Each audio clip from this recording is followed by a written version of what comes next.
Afternoon mga ka-backyard, magandang hapon. Ngayon guys, mag-share lang sana ako kung ano yung na-experience ko nung pagtimbang namin ng fattener kahapon, December 3. Nagtimbang kami ng 18 heads.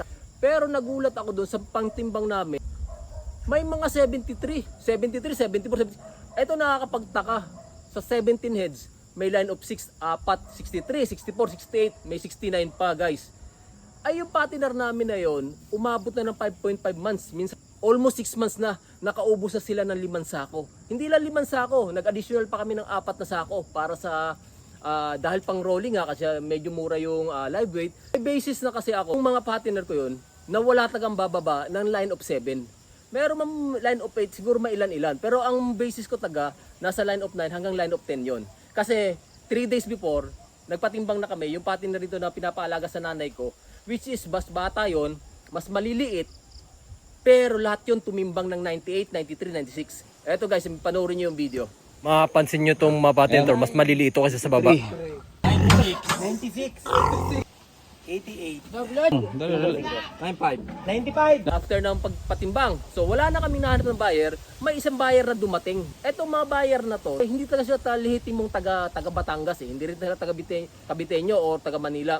Salita nila, alam mo, panggalatok Yung sila lang nagkakaintindihan, tapos nagbubulong-bulungan sila. On the spot, pagdating ng lalaki, nakamas pa yung lalaki. Pagdating doon, ang usapan namin, 172 lang ng agent. Pero on the spot, nandun sa baba kami. Sabi niya, kunin ko na yan, 173 lahatan na. May bagsak man lahatan na.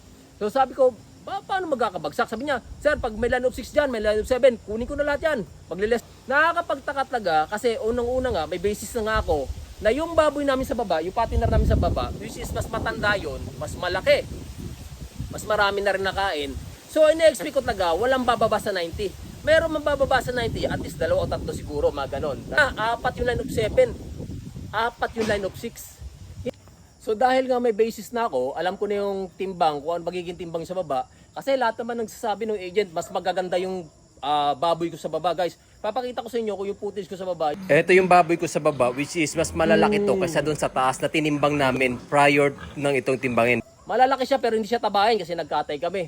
Nagulat na lang ako, may pumasok na line of 7, 73, 74, 78. Ito nakakapagtaka. May line of 6, 63, 64, 68. Hindi ko alam kung anong pagtitimbang ginawa nila, pero papakita ko sa inyo footage kung anong discarding pinagagawa. Yun. Yo guys, makikita nyo sa puntong ito, laging nakahawak yung kamay niya doon sa kiluhan. Para siyang may pinipindot oh yan, ayan, nakahawak na naman siya. Tingnan mo. Ewan ko kung ano pinipindot niya dyan. Pero pag alam ko, parang nararamdam ko, nire-reset niya yan Tapos yun, nakahawak na naman. Ito, nakahawak na naman siya Sabay tatakpan niya yan. Ayan sabay tatakpan niya para hindi ko makita. Yan, tapos alis Tapos ihahawi niya yan. Yung timbangan yan. Inikot niya na. Yun, nireset niya habang pinapabigatan. Di ba, naramdaman nyo? Yan, diskarte niya. Mapapansin nyo rito guys, yung baboy ko, taga malalaki. Tapos yung sasabihin nila, pang litsunin. Yan, mapapansin nyo, sabay tingin sa akin. Hinatak pa baba, paghatak pa baba, sabay pindot ulit. Pagtapos tinalikod niya yung timbangan.